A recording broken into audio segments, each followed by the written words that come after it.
Oh, hey, welcome back, fellow shop rats. Today we are back on our 1970 Dodge Challenger that we call Stitches because we've been stitching this car back together again, one hand fabricated piece at a time. In our last episode, we finished all of the hand fabricated floor pans in the cab of the car. So now we have a couple of details to take care of. We have to figure out exactly where the seat mount plates go, and we've got a couple of things to deal with as far as the subframe connectors, and they need to be finished up. So it's all done. We just got to finish it up. Details matter. Stick around. I'm Mike, and you're watching My Car Shop. As we had pointed out a couple episodes ago, everything in orange is something that needs to be addressed, and I see that I missed marking something with orange, so we're going to do that in a minute. I thought the paint was right here, but it's apparently not. But I did miss marking the where the subframe goes in over there into the frame rail. So what we're up to today is calculating where these seat belt or seat plate mounts go. I'm one short. I think I have it. I've got to dig around a little bit, but I definitely have two of the three. So we can extrapolate based upon knowing we have these three where the ones down here go based upon the driver's side seat mounts. This car originally had the six-way driver's seat. We're not using those brackets. Matter of fact, one of these days I'm going to get those up for sale and get rid of them. They're around here somewhere. We're just going to put the holes back in. I have a set of seats out of a newer Challenger that we're going to be putting in this car. So we just need some holes through the floor so I can make some adapter plates to get those seats in. But anyway, our mission today that we have chosen to accept is to get these plates off of here and onto this car. I searched high and low for that third plate. I'm wondering if that part of the floor was one part that was rotted and gone, and I don't have it. I usually know looking forward that I'm going to need something, and when I cut it out of the car, I have a specific pile that I throw that stuff in for the future, knowing I'm going to need parts off of it. So I looked out in my scrap pile out back to be sure it wasn't there. I didn't see it. I looked up and I looked down. I looked through some other stuff. I didn't go upstairs and look in my scrap metal bin. I will do that, but I think in the interest of time, it'd be just easier to make one more. They're not hard to make, and they don't have to be perfect. They just have to be done. So we'll make one. That's probably about 14 gauge steel, and we've got a bunch of that around, so it won't be that hard to make. Probably be a good process to show you how to make something like that anyway. So we'll do that. We're going to get my get these ripped off of these pieces of metal and get them ready to install. Then we'll have one of these to use as a pattern for the new one we're going to make. So yeah, I'll be right back. Okay, got them off of there with the air chisel. Got to clean them up, but I'm going to go upstairs to my scrap bin, see if I got a piece of metal about that size, and we'll check there also and see if it happens to be there. We've moved a lot of stuff around since we put the machine shop in, and Mark has helped me move stuff. And oh, here's a plate here. What's this? It's way too thick. Chris has helped me move stuff, and it's possible they wouldn't have known what this stuff was, and it's possible it inadvertently got taken up in the scrap bin. So I'm going to go look, and if not, I'll get a piece of metal and we'll make one. All right, I found a piece of 14 gauge up there from an old piece of equipment. I don't even remember what it's from. Doesn't matter. One of these server cabinets or something. But anyway, I got it marked out here what I'm going to cut. I'm hoping the plasma cutter will cut this. If not, we'll do it with the grinder. But let's give her a shot and see what we got. Plasma cutter made short work of it. Definitely. It's about the limits of this thing. It's not like Chris's that can cut half-inch plate or more. But you know what? It has its place, and I love it. Because it's fast, it's easy, and it's super clean. All right, so I don't have a drill bit big enough for this, so normally you can just do it in a drill press or whatever, but I do have an end mill that's close, so I'm just chucking it up here real quick and setting it up to punch that hole through there. So, you know, you don't have to have a mill to do this. As a matter of fact, it's way overkill to do this in a mill, but it's what I got. So let's get ourselves set up here. And got to find my little machinist vac. I've got a little machinist vac. I've got my big DeWalt over here, but somewhere upstairs I have a little machinist vac that would be perfect to put on here. I'm going to go straighten out these edges. They're a little bit ragged from the plasma cutter, so I'll be right back. All right, there we go. Just fired up our 480 volt 380 three-phase transformer, so we can get this in position.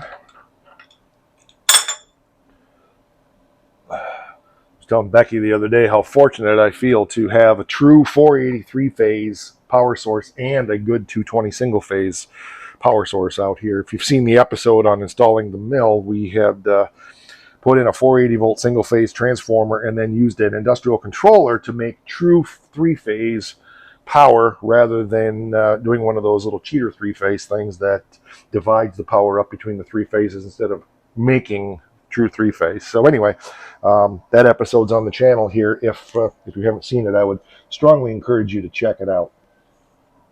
All right, let's get her going.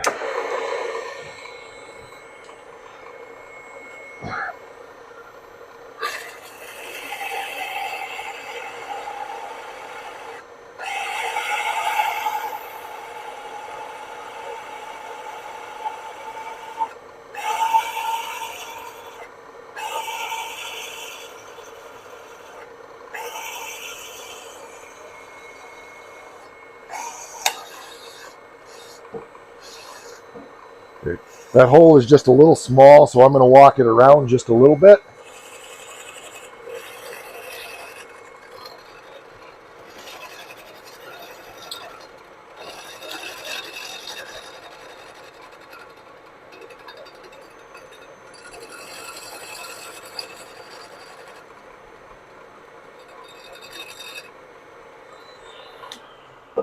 There we go. Good enough. That should be about right. I'm just guessing it, but that end mill was maybe a 30-second too small, so I knew I needed to whop around a little bit. So, all right, let's see how we did.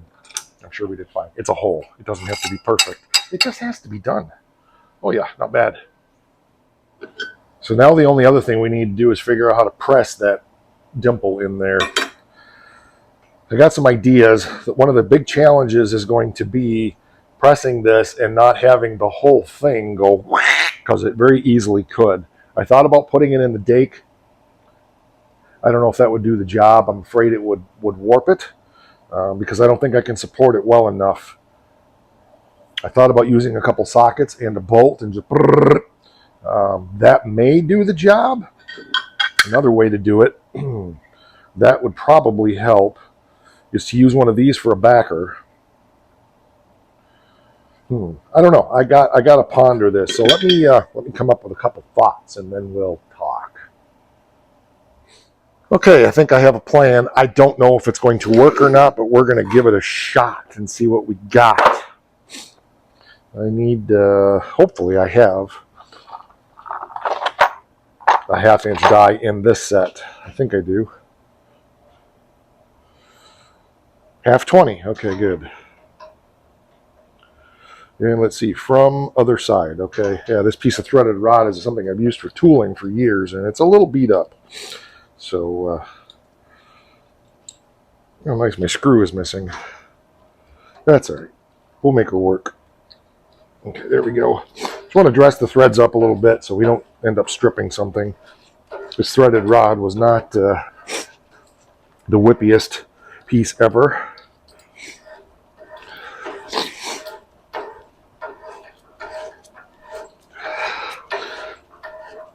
Okay, there we go. It should be good. Yeah, this was some cheap threaded rod that we actually used when we put the barn in to draw things together. I think that's what that was for. Yeah, it is. It's up there. So anyway. Oh, no. Say it isn't so. What did I do? It was a 20. No, it did. It's just, it looked like I screwed everything up, but I didn't. Whew. All right. So let's get some wrenches and, well, actually we're going to get an impact, see what we can do.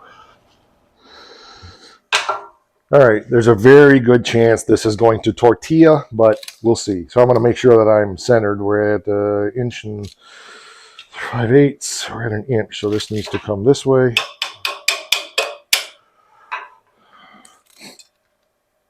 Inch and a quarter, inch and a quarter, inch and a half, 1 inch. So we should be inch and a quarter this way also, which of course it's square, so that makes sense. Inch and an eighth, 3/8. Okay. Inch and a quarter. Yeah, my cut's a little off, so that's probably right. Inch and a quarter, inch and a quarter, inch and a quarter. Now let's measure it underneath. We are at 7/8, 7/8, 7/8, 7/8. All right, so what that means is our sockets are lined up over the hole. Everything is centered. And now we can start to run this down. I don't know if I'm going to do this with the impact or if I'm going to do it by hand. Let's start by hand and see how it goes. Like I said, I'm afraid we're going to just make a big tortilla out of this, but I got some ideas on how we can prevent it from doing that. Whoops, our sockets are not lined up. How'd that happen? That's going to be a problem. So I've got a big socket. That's the size of the OD under that thingamabob. Okay, there we go. That's better. It'll self-center to some degree, but and that's better. Okay.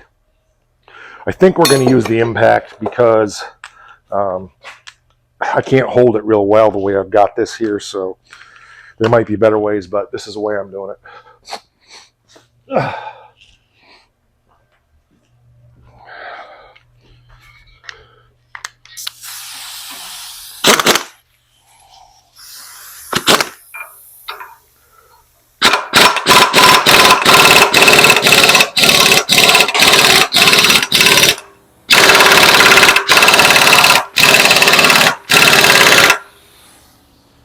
It's actually doing all right. Some pretty thick metal. I'm just going to creep my way into it.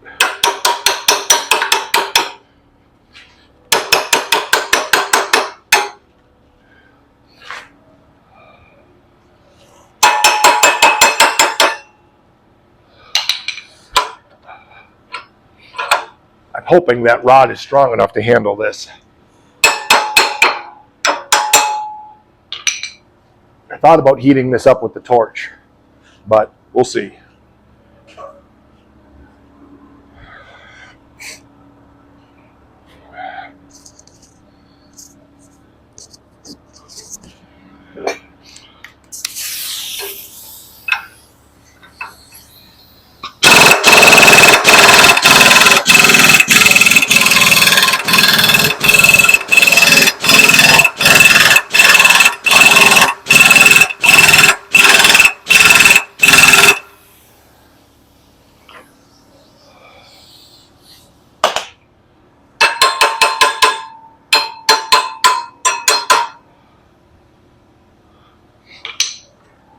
Let me get some calipers and measure our depth. We're going, and we're not having to heat, which I like.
There we go. It ain't perfect, but it got the job done. It is hotter than a hot thing, so I'm going to take it and cool it. We did tortilla it a little bit, but it's going to be easy to straighten out. I tried and tried and tried to pull it without heat, as you saw. I even tried hammering it. It just didn't work. And we needed to add one more washer thickness. I took it to the car, and it needed about 3/16 of an inch. I thought the only way I'm going to do that without just sitting here just ratting everything to heck is just to heat that thing up with the torch and be done with it. So I'm going to take it out, cool it down. We'll come back, we'll tap it out, and it's good enough. I'm pleased with the way this turned out. All right, we're just going to get it cleaned up so we can get it painted.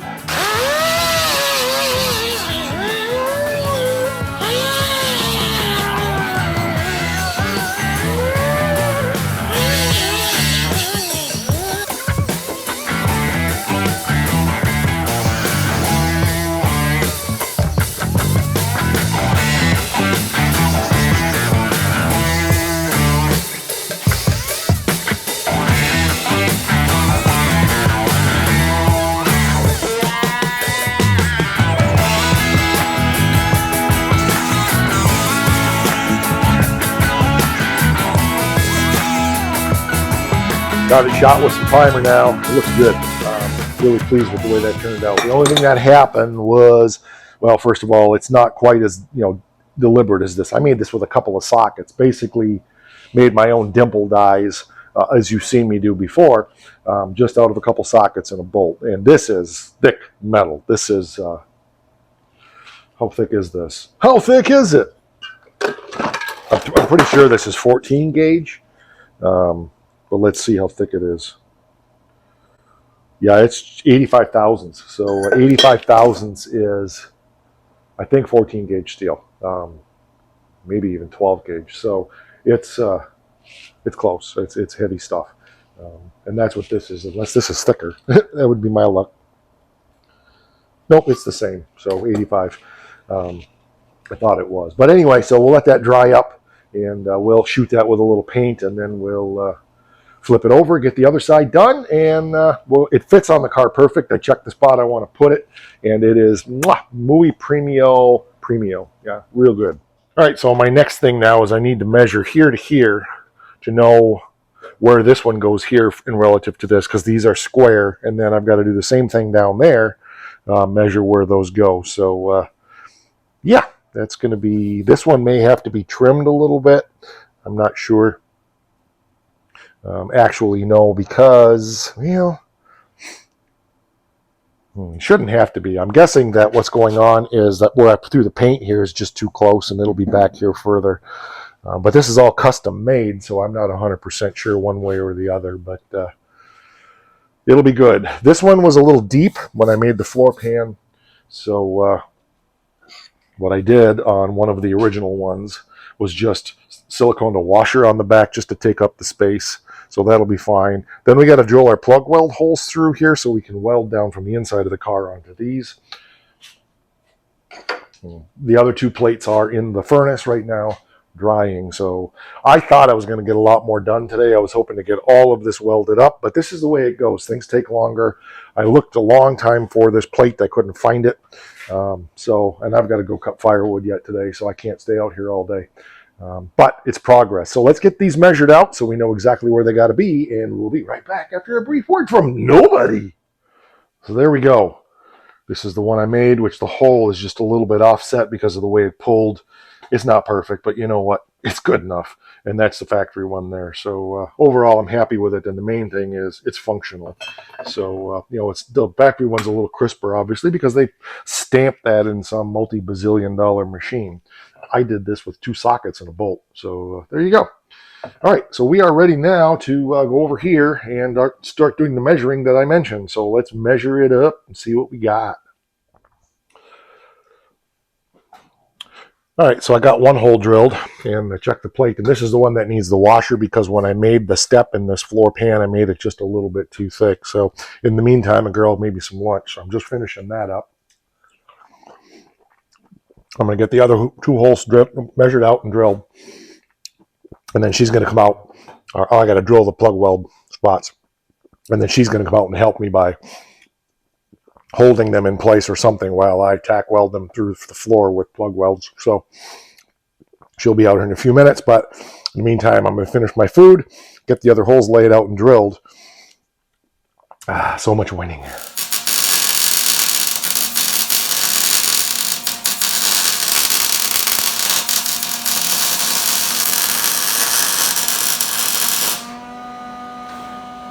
Two more to do. I missed before and I'm done.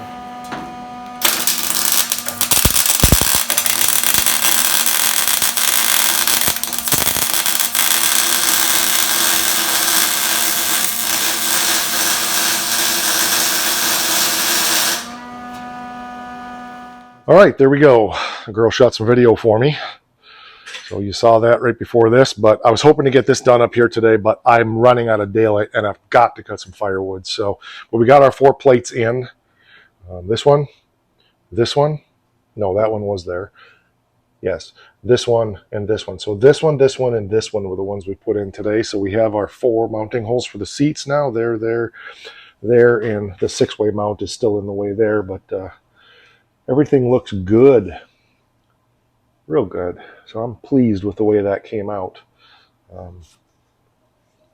So next up, we will get this done in our next episode, and then we'll get this done. So my goal, I was just telling Becky, she just walked out of the shop, my goal is to just go along and work my way back. So after the next episode, we'll probably have this part of it done. So the car will be done, basically the cab, firewall all the way back to here, and then we'll move back here. I know we need to clean up wheel wells and stuff, but I think the next step after this part here is going to be getting the trunk floor in.